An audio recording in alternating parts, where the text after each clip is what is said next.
Bismillahirrahmanirrahim. Assalamualaikum warahmatullahi wabarakatuh.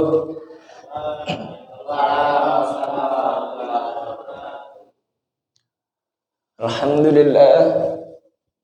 Alhamdulillah alladzi ja'alana minal muslimin wa lam yaj'alna minal kafirin. Ashhadu an la ilaha illallah wa ashhadu anna Muhammadan abduhu wa rasuluh la nabiyya wa la rasula ba'dah. Ashhadu an la ilaha illallah wa ashhadu anna Muhammadan abduhu wa rasuluhu la nabiyya ba'dah. Allahumma rabbana zidna ilmana warzuqna fahma. Allahumma inna nas'aluka ilman nafi'an wa rizqan thayyiban wa amalan mutaqabbalan. Subhanaka la ilma lana illa ma 'allamtana innaka antal alimul hakim. Rabbi shrah li sadri wa yassir li amri wahlul 'uqdatam min lisani yafqahu qawli, amma ba'du. Alhamdulillah, kita bersyukur kepada Allah Subhanahu wa taala pada kesempatan malam hari ini kita masih diberikan kesehatan sehingga dengan sehat alhamdulillah kita bisa berkumpul, bisa hadir di majelis ilmu, bisa beraktivitas, dan alhamdulillah di sela-sela kesibukan kita bisa meluangkan waktu untuk mendengarkan dan untuk duduk di majelis ilmu. Salawat dan salam kita aturkan kepada Nabi Muhammad sallallahu alaihi wasallam. Semoga kita umatnya nanti mendapatkan syafaat dari beliau. Amin ya rabbal alamin. Tema kajian kita pada malam hari ini yaitu tentang penyebab seseorang terhalang dari surga atau penyebab seseorang tidak masuk surga. Ada penyebab yang paling besar yang menghalangi seseorang untuk masuk surga. Hadisnya diriwayatkan oleh Imam Muslim, nomor hadis 2749.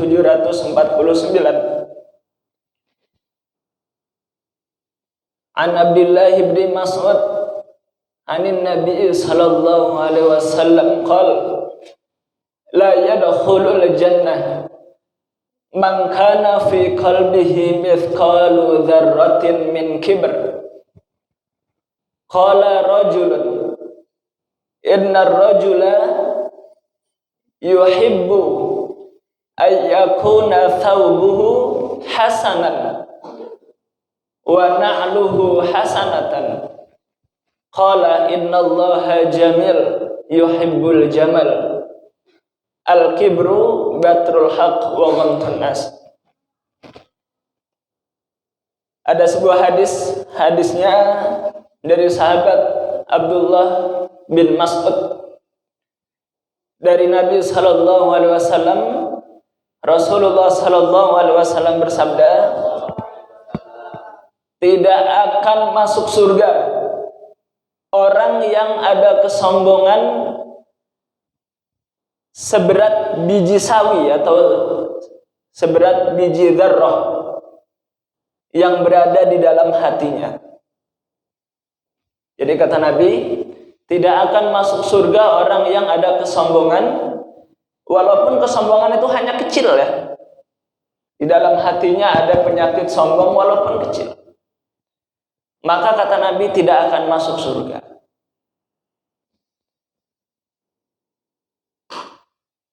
Qala rajulun, kemudian ada seseorang berkata kepada Nabi sallallahu alaihi wasallam, bagaimana ya Rasulullah jika seseorang menggunakan pakaian yang bagus, kemudian sandalnya juga bagus, Apakah dia termasuk sombong? Maka Rasulullah Shallallahu Alaihi Wasallam sesungguhnya kesombongan itu adalah yaitu menolak kebenaran dan merendahkan manusia. Kata Nabi Shallallahu Alaihi Wasallam, sesungguhnya kesombongan itu bukan karena pakaian yang bagus, rumah bagus, kendaraan bagus, bukan itu sombong itu. Innallaha jamil wa yuhibbu jamal, karena Allah itu indah dan menyukai keindahan. Maka kesombongan itu bukan seseorang yang pakaiannya bagus, kemudian kendaraannya mewah, rumahnya mewah, bukan itu. Tapi kesombongan adalah batrul haq wa ghamtun nas, yaitu menolak yang hak, menolak kebenaran, dan dia meremehkan manusia. Jadi kalau kita punya harta, ya pakailah pakaian-pakaian yang bagus. Pakailah pakaian yang bagus. Kalau yang punya harta, bisa beli mobil yang bagus. Tapi ya jangan lupa juga dikeluarkan zakatnya ya, dikeluarkan sedekahnya. Jadi bukan karena pakaian kesombongan itu, bukan. Pakaian bagus, sandal bagus, jam tangan bagus, pecinya bagus, bukan. Tapi kesombongan itu adalah menolak kebenaran. Maka menolak kebenaran ini adalah kesombongan yang sangat membinasakan. Seseorang itu kalau sudah di dalam hatinya ada kiber atau penyakit sombong, maka cahaya hidayah itu akan susah masuk.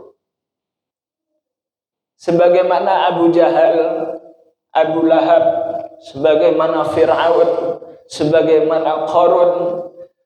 Kenapa susah hidayah itu masuk ke dalam hati mereka? Karena hatinya ada kesombongan. Jadi kesombongan itu ibarat musang itu apa? Musang king, durian kalau itu. Musang itu apa? Luwak ya.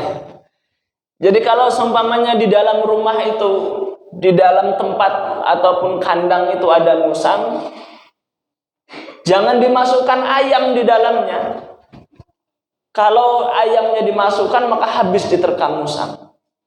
Maka harus dihilangkan dulu musangnya, diusir dulu musangnya, baru ayamnya dimasukkan, maka selamat. Begitupun hati kita ini. Hati kita ini kalau seumpamanya ada kesombongan, kemudian dimasukkan hidayah, itu susah. Hidayah itu akan terus mati, hilang, dan terus sirna. Kenapa? Karena ada kesombongan. Kita lihat bagaimana Fir'aun pada zaman Nabi Musa. Didakwahi oleh Nabi Musa alaihissalam, bukan justru malah beriman, justru malah menjadi-jadi. Sehingga Firaun mengatakan apa? Faqala ana rabbukumul a'la, dalam surat An-Nazi'at.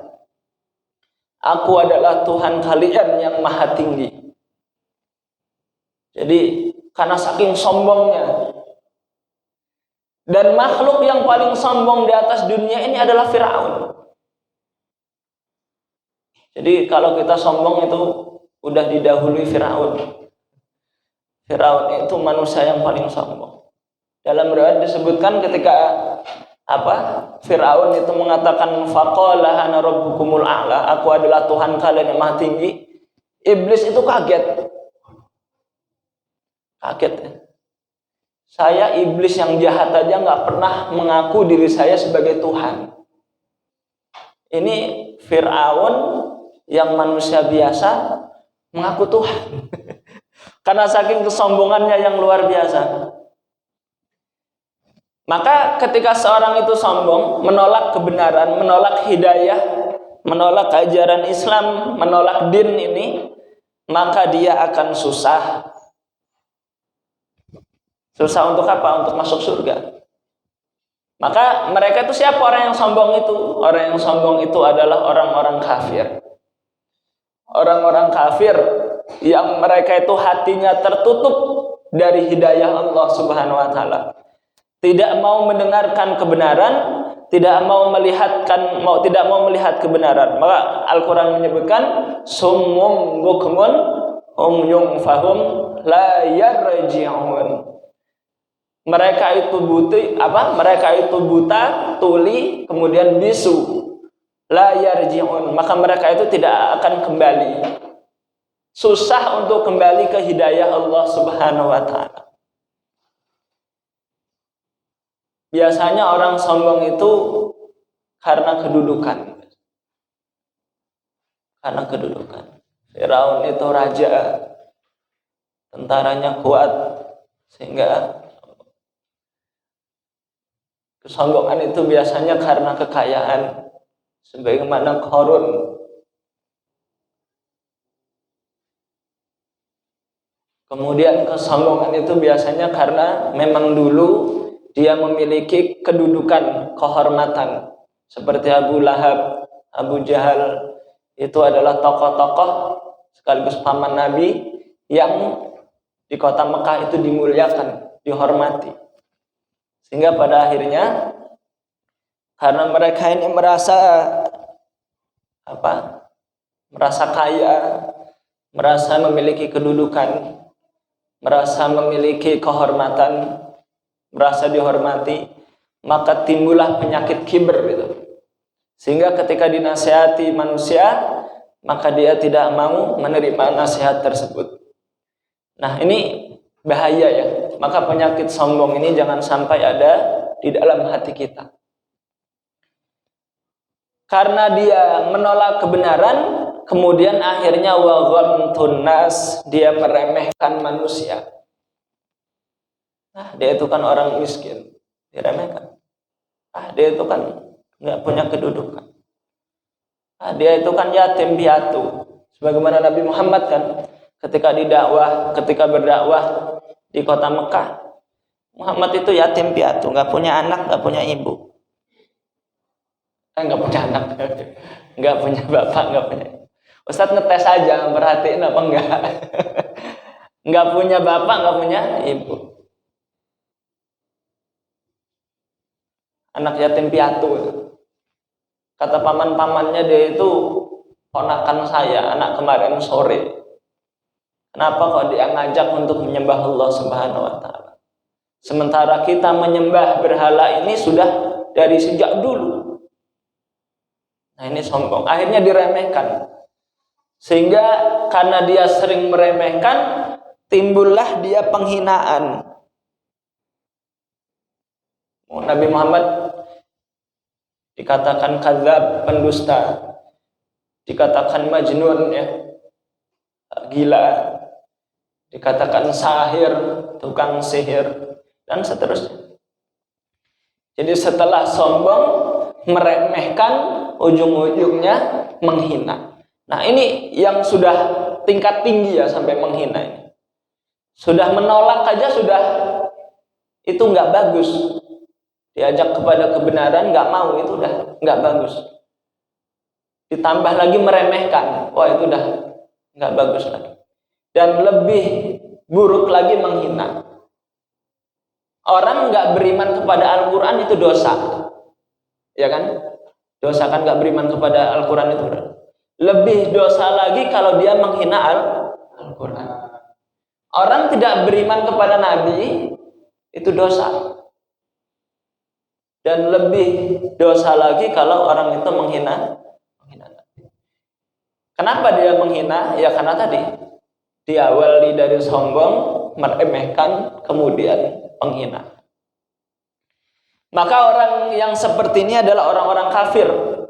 Allah sebutkan dalam surat Al-Bayyinah ya, innal ladzina kafaru min ahlil kitab wal musyrikina fi nari jahannam khalidina fiha ulaika hum syarrul bariyah. Innal ladzina kafaru, sesungguhnya orang-orang yang kafir, hatinya tertutup dari kebenaran, min ahlil kitab, dari orang Yahudi dan Nasrani, wal musyrikin, dan orang-orang musyrik, penyembah patung, penyembah hewan, penyembah pohon, penyembah matahari, penyembah api, orang-orang musyrik, Maka kata Allah Subhanahu wa taala, fi nari jahannam, mereka itu tempatnya di neraka jahannam. Khalidina fiha, kekal di dalamnya. Ulaika hum syarrul bariyah, dan mereka itu adalah seburuk-buruk makhluk. Nah, ini kebalikan dari kemarin ya, yang ahlu surga ya, Ustaz sudah sampaikan. Sementara orang-orang yang tidak sombong adalah orang-orang yang beriman.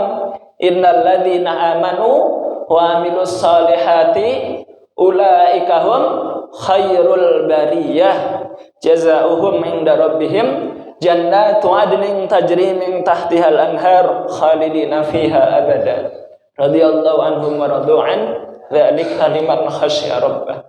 Baik, jadi orang yang sombong itu orang-orang kafir, dan mereka tempatnya di dalam neraka jahanam. Naudzubillah. Maka kita bersyukur kepada Allah, kita ini menjadi orang yang beriman. Kita bersyukur kepada Allah, kita ini mengenal Allah Subhanahu wa taala. Kita bersyukur kepada Allah, kita ini bisa beriman kepada Nabi Muhammad sallallahu alaihi wasallam dan bisa mengikuti tuntunannya. Nah, ini harus kita syukuri. Jadi sombong itu bukan. Jadi kalau antum punya harta banyak, mewah-mewah lah, nggak apa-apa, bukan sombong. Tapi jangan lupa zakatnya dikeluarkan. 2,5%. Karena ada hak orang lain. Jadi sombong itu adalah menolak kebenaran. Baik, jelas ya, insyaallah ya.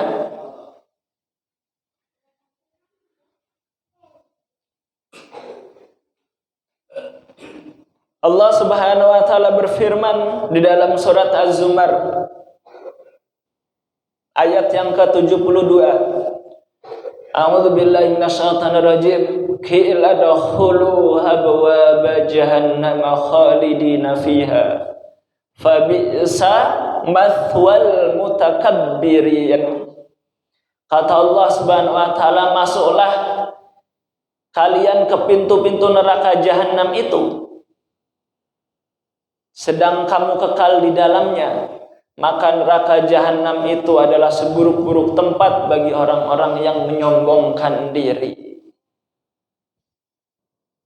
Siapa orang yang menyombongkan diri tadi? Orang-orang yang tidak beriman kepada Allah, orang-orang yang tidak mengikuti tuntunan Nabi Muhammad sallallahu alaihi wasallam. Ya gimana nggak sombong coba? Sudah dikasih nikmat sehat, sudah dikasih nikmat akal, fisiknya sempurna, mata bisa melihat, telinga bisa mendengar, mulut bisa berbicara, dikasih tangan, dikasih kaki, dikasih hati, dikasih perasaan, dikasih akal, dikasih materi, dikasih kehidupan oleh Allah Subhanahu wa taala, dikasih tempat tinggal, dikasih kendaraan, dikasih pekerjaan yang layak, dikasih kedudukan. Tapi kok tidak beriman kepada Allah? Itu kan sombong benar. Nggak mau sujud, nggak mau sholat, maka tidak tahu terima kasih. Mereka ini adalah orang-orang yang sombong, tidak tahu terima kasih. Antum kalau dikasih sesuatu sama orang kemudian nggak ngucapin terima kasih, kira-kira gedek nggak? Tahu-tahu ditinggalin aja, diambil, tahu-tahu nggak ngomong apa gitu, nggak tahu terima kasih. Maka Allah Subhanahu wa taala sangat murka. Maka mereka ini adalah orang-orang yang kafir, sombong, mutakabbir.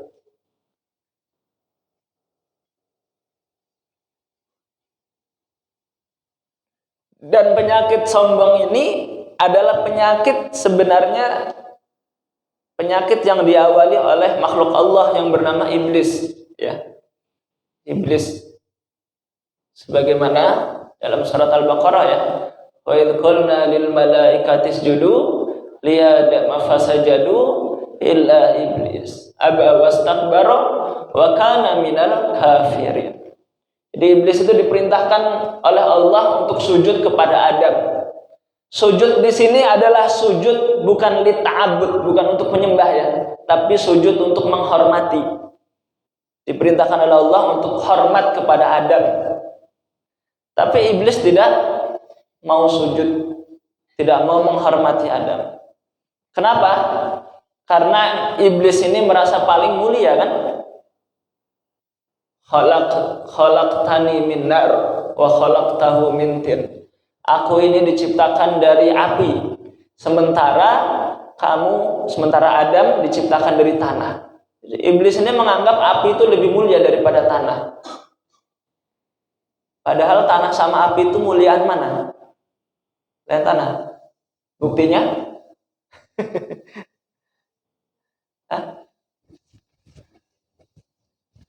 Kalau saya minta tanah 1 kapling sama Ustadz Hadi, kira-kira dikasih nggak? Tapi kalau saya minta api dari Ustadz Hadi, kira-kira dikasih nggak? Dikasih. Artinya mahalan mana? Mulia mana tanah sama api? Tanah. Tapi kita nggak boleh juga meremehkan api. Karena kalau nggak ada api, waduh, kita ini nggak bisa makan yang mateng-mateng ya. Mentah semua makanan kita. Daging gimana masaknya itu kalau nggak ada api? Maka tidak boleh kita ini meremehkan, karena setiap sesuatu itu memiliki kelebihan masing-masing. Jelas ya? Maka ketika seorang itu meremehkan, maka dia sebenarnya sombong. Dan jangan pernah meremehkan manusia. Jangan pernah meremehkan, karena kita tidak tahu ya. Siapa tahu dia memiliki amalan istimewa sehingga Allah ridho dan ternyata dia ahli surga. Ya kan, pernah kan suatu ketika Nabi sedang duduk bersama para sahabat. Kata Nabi, tunggu sebentar lagi ahli surga mau lewat. Ditunggulah. Ternyata yang lewat itu adalah seseorang yang tidak pakai sendal, bajunya compang-camping, bawa kampak mau cari kayu bakar. Kata Rasulullah, ini ahli surga. Para sahabat kaget, dikirain ahli surga itu gitu penampilannya gimana gitu kan. Lalu para sahabat bertanya, kenapa ya Rasulullah dia ini ahli surga? Maka kata Nabi sallallahu alaihi wasallam, dia ini adalah orang yang giat bekerja. Dia tidak mau meminta-minta. Dia menjaga kehormatannya. Dan dia mencari harta itu dengan cara yang halal. Tidak meminta-minta. Maka dia dengan amalan itu, maka dia menjadi ahli surga. Dia menjaga kehormatannya, tidak minta-minta. Kemudian dia bekerja keras. Ini, maka jangan pernah kita meremehkan ya. Jangan-jangan orang-orang yang penampilannya tidak meyakinkan itu justru yang diridhoi oleh Allah Subhanahu wa taala. Karena kita tidak tahu amalannya ya.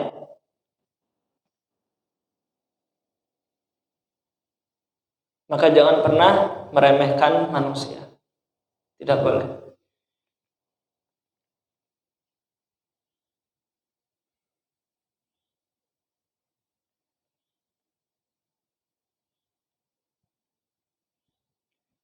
Kemudian seseorang itu terhalang dari surga karena dia memiliki utang. Hati-hati nih. Memiliki utang. Maka utang ini harus ya segera dilunasi. Kalau bisa jangan kita itu utang-utang. Karena ketika seseorang itu wafat, kemudian dia meninggalkan hutang, dan hutangnya tidak dilunasi oleh ahli warisnya, maka akan tertahan.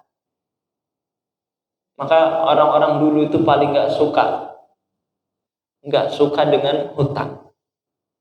Bahkan ada ungkapan hutang itu membuat seseorang ketika malam hari gelisah, dan ketika siang harinya dia menjadi hina. Malam nggak bisa tidur, gelisah, paginya ditagihin terus sama debt collector. Diuber-uber terus, dimarah-marah terus, jadi hina. Maka jangan sampai utang-utang, ya, jangan utang-utang. Dan hutang ini sekarang udah sesuatu yang seakan-akan hal yang lumrah. Pinjam duit, dibayar duit, kemudian ada bunganya. Hutang itu sesuatu yang nggak bagus, apalagi ditambah dengan bunga. Kecuali benar-benar mendesak betul. Kalau saya nggak utang, saya ini bakal mati. Baru untuk ngutang. Jelas ya? Tapi kalau kira-kira nggak mendesak betul, jangan. Pastikan jangan kita itu ngutang. Termasuk arisan itu kan sebenarnya utang ya, Ustaz ya. Arisan itu kan termasuk utang sebenarnya kan. Maka ya sebaiknya dihindari. Dan kalau kita hutang, pastikan ahli waris kita itu tahu. Supaya kalau kita wafat, kemudian hutang kita ada yang melunasi. Maka ketika seseorang itu sudah wafat kan selalu diumumkan ya. Bapak Ibu jamaah takziah, terima kasih sudah mengurus jenazah almarhum atau almarhumah. Maka disampaikan kami atas nama ahlul waris atau ahlul musibah menyampaikan kalau almarhum ataupun almarhumah ada hutang piutang, maka segera menghubungi ahli waris. Nah itu penting ya. Kenapa? Karena seseorang itu ketika memiliki hutang maka akan terhalang dari masuk surga. Walaupun dia ibadahnya hebat, walaupun ibadahnya rajin, walaupun amalnya melimpah. Bahkan orang yang dia mati syahid itu kan jaminannya langsung surga, masuk surga tanpa hisab. Tahu-tahu udah di surga aja. Udah nggak ngantri-ngantri di padang mahsyar, udah nggak usah ditimbang-timbang lagi amal kebaikan keburukannya. Tahu-tahu udah di surga aja. Itu orang yang mati syahid. Itu kalau memiliki utang, tetap dia tidak bisa masuk surga. Coba, itu bahayanya utang. Maka harus kita hindari. Tapi sekarang ini adalah sesuatu yang lumrah ya. Ya banyak. Terus sekarang banyak yang ngutangin juga. Akhirnya yang nggak mau utang jadi utang gitu. Ya termasuk beli motor itu kan, kredit itu kan sama sebenarnya ngutang itu. Tapi kadang pola pikirnya kan sekarang itu kalau nggak ngutang, nggak kredit, nggak punya gitu. Pola pikir kita itu sekarang kayak gitu. Beda dengan pola pikir orang-orang dulu Pak ya. Kalau orang-orang dulu itu hidupnya ya sederhana gitu. Zuhud. Sederhana. Jadi kalau nggak punya ya udah seadanya aja gitu. Pakai sepeda. Kalau dulu kan. Kalau nggak ini ya jalan kaki aja. Kecuali kalau dia ya nabung kemudian dibelikan. Maka Ustaz sampaikan jangan pernah ngutang atau kredit ya. Apalagi pinjaman online, banyak orang yang gantung diri, frustasi. Pokoknya dihindari. Jelas ya? Jangan sampai kita ngutang. Insya Allah. Kalau ada utang segera dilunasi. Jangan kabur. Bahaya itu kalau punya utang kemudian nggak dilunasi.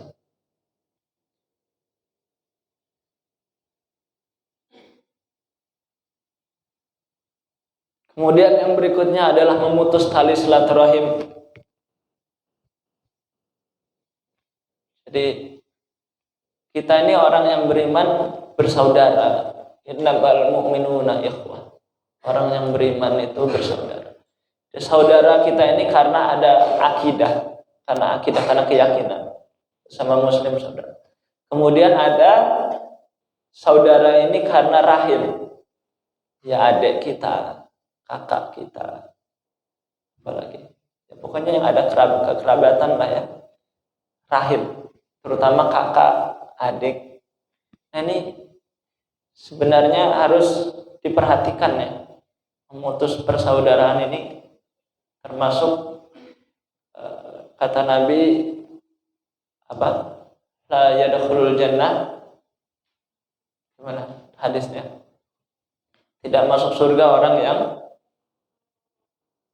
man qata'a rahim ya. Siapa yang memutus tali silaturahmi. Maka mengunjungi ini penting. Tapi karena kita ini kadang sibuk gitu ya. Sibuk kerja, sibuk cari nafkah. Ya minimal pas waktu Idul Fitri lah. Libur. Anak-anak sekolah hari Ahad mau berkunjung, udah capek, pengen istirahat. Ustaz merasakan betul kayak gitu. Dan ini sebenarnya nggak bagus. Bersilaturahim, apalagi kalau kita punya waktu luang. Dan silaturahim yang paling afdal adalah kepada orang tua. Kepada orang tua. Dikunjungi. Kalau nggak dikunjungi ya ditelepon atau di WA. Jelas ya? Maka kenapa? Calon orang tua jangan, belum halal.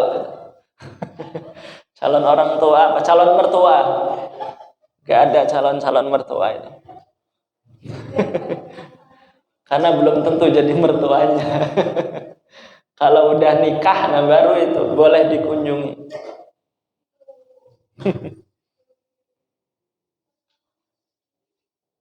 Udah dikunjungi ternyata nantinya nggak jadi nikah. Kan jadi sakit gitu.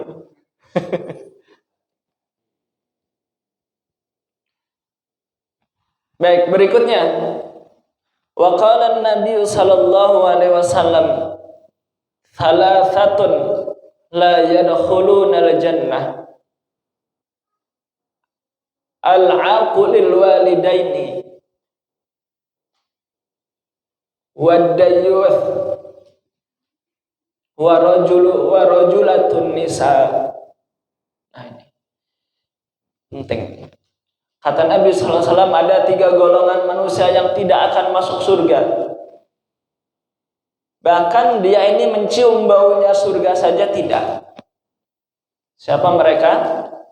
Orang yang durhaka kepada ibu dan bapaknya. Makanya silaturahim ini penting ya. Durhaka sama ibu bapak. Apalagi sampai memusuhi orang tuanya. Naudzubillah. Dia nggak berkunjung sampai wafat, bahaya. Dia nggak pernah mengunjungi orang tuanya, dia memusuhi orang tuanya sampai orang tuanya wafat. Waduh, ini bahaya. Maka kata Nabi tidak akan masuk surga. Bahkan mencium aromanya surga itu nggak bisa. Kemudian berikutnya adalah dayyuth. Dayyuth adalah orang yang tidak memiliki rasa cemburu. Jadi suami sama istri, istrinya nggak pakai aurat, istrinya nggak menutup aurat, istrinya jalan sama laki-laki lain yang bukan mahramnya, dia biasa-biasa saja. Atau sebaliknya.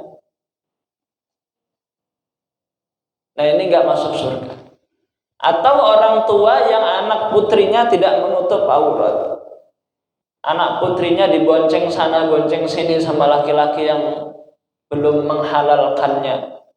Dia biasa-biasa saja. Nggak marah.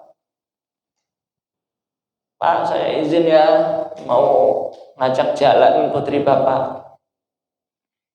Wah, nggak boleh. Nanti dibawain bakso 2 mangkok. Bolehlah kalau gitu. Nah ini dayus juga ini. Giliran disogok mau dia. Ternyata orang tuanya matre.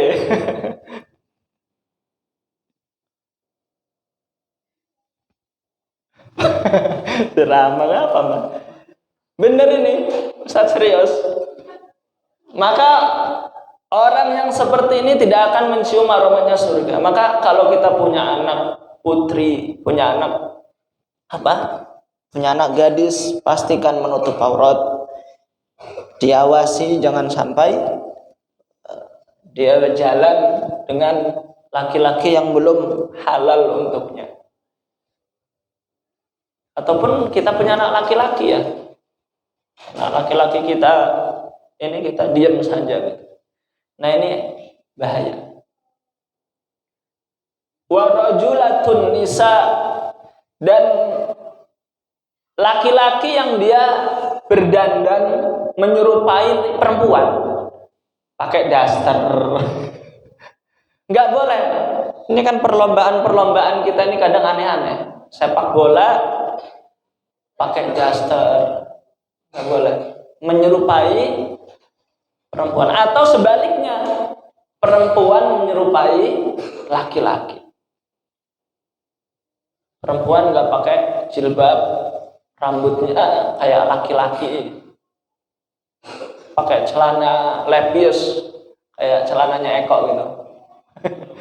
Padahal dia perempuan, maka dia termasuk orang-orang yang tidak akan masuk surga. Sekarang ini luar biasa,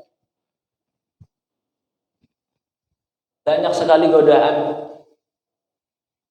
Jadi jangan sampai laki-laki dia berdandan gaya perempuan. Maka salah satu ciri laki-laki yang agar kita itu berbeda dengan perempuan itu adalah dengan cara memelihara jenggot. Untuk apa? Untuk menyelisih. Perempuan itu nggak ada kan yang jenggotan kan? Tapi kalau kumisan ada ya. Maka salah satu sunnah, salah satu hikmah daripada seorang laki-laki itu memanjangkan jenggot adalah supaya dia beda dengan perempuan. Salah satu. Kalau ada lihat kok jenggotan sudah pasti laki-laki ini. Maka ini penting. Kenapa seseorang wanita ini, kenapa wanita menyerupai laki-laki ataupun laki-laki menyerupai wanita ini dilarang? Karena kesannya dia menolak takdir dari Allah Subhanahu wa Ta'ala. Makanya bahaya kalau ada laki-laki yang dia merubah jenis kelaminnya jadi perempuan, atau perempuan merubah jenis kelaminnya menjadi laki-laki. Menyerupai saja Allah melaknat, apalagi sampai dia merubah karena dia menolak takdir. Dia tidak ridho, dia tidak nerima kalau dirinya dijadikan laki-laki oleh Allah Subhanahu wa Ta'ala. Ini bahaya. Tidak ridho dengan takdir.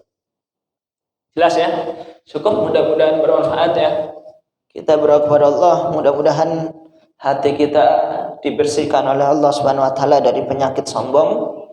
Mudah-mudahan kita tidak meremehkan manusia dan tidak boleh menghina manusia ya. Karena walaqad karramna bani Adam, kata Allah, sungguh telah kami muliakan anak cucu Adam. Allah saja memuliakan, kenapa kok kita meremehkan, merendahkan atau sampai menghina. Dan kita berdoa mudah-mudahan kita terus bisa menyambung tali silaturahim, berbuat baik kepada kedua orang tua kita. Kemudian kita terus menjaga akhlak kita. Mudah-mudahan dengan demikian insyaallah kita semua nanti menjadi penghuni surganya Allah Subhanahu wa Ta'ala. Amin ya rabbal alamin. Kita akhiri dengan hamdalah. Alhamdulillahirabbil alamin. Subhanakallahumma wa bihamdika asyhadu an la ilaha illa anta astaghfiruka wa atubu ilaik. Assalamualaikum warahmatullahi wabarakatuh.